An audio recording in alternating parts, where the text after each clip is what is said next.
Today's article is entitled, "Can America be Great Given Our Present State of Goodness?" The old adage that America is great because America is good is as true an aspiration today as it was when it was first uttered. In a speech given by President Ronald Reagan on 25 July 1986, Reagan repeated that line, adding, "And if America ever stops being good, America will stop being great." He was and is right, as he was regarding numerous things. America will stop being great when our goodness wanes. However, he was incorrect regarding the source of the quote. Before I proceed further, allow me to clarify something about the above old adage. Time for some fun with facts. In his speech to the American Legion Boys Nation, Reagan attributed the oft-repeated line to the French diplomat and historian Alexis de Tocqueville. Eisenhower did also on 3 separate occasions, as did Clinton, Pat Buchanan, and many others. Problem is that the adage is not found in any of Tocqueville's writings, not in The Old Regime and the Revolution, nor in his seminal writing Democracy in America. Although many presidents and politicians have repeated the phrase and attribution, the saying can only be traced back to a Presbyterian minister named John McDowell. He used the phrase in a 1922 sermon in New York. For whatever reason, he wrongly attributed the phrase to Tocqueville, and I guess it stuck. From then on, it was just a matter of nobody bothering to check.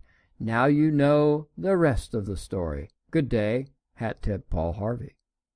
Getting back to our greatness versus goodness, Reagan was dead on right, and this is America's great dichotomy. Many times a month we can find accounts of Americans selflessly helping other Americans, Americans helping people in faraway lands, demonstrating our goodness. We are always the first to assist others, either through our labors or our dollars. From the time of our founding we have remained a good people, filled with goodwill and charity for others, without asking for anything in return. And herein lies the bifurcation. While the American people have, for the most part, remained on the path of goodness, those who claim to represent and reflect us have chosen to branch off on a different path, and clearly theirs is not a path of good. The politicians we elect to public service betray us, succumbing to their baser instincts. Another old adage that power corrupts and absolute power corrupts absolutely, attributed to Sir John Emmerich Edward Dalbrook Acton, is being played out right in front of us. They lie, they cheat, they steal, and they philander. Now some would say that this is the position they hold or the environment they work that causes them to stray from goodness. Well, I disagree. Although I have jokingly said that Washington, D.C. is so corrupt it could turn Jesus to the dark side, I believe these individuals have a predisposition toward immorality, dishonor, and corruption. The absolute power of Washington merely magnifies these traits. The same can be said of the Hollywood icons we imprudently place on pedestals. They too have the same predisposition, which again is magnified by the power they wield in Hollywood. So where does this leave us? Erik Erikson recently wrote that, quote, "Politics is reflecting culture, culture is not reflecting politics," unquote. Is this true? Have we really fallen so far that we look in a mirror, metaphorically speaking, and see not ourselves, but John Conyers, Al Franken, or Harvey Weinstein?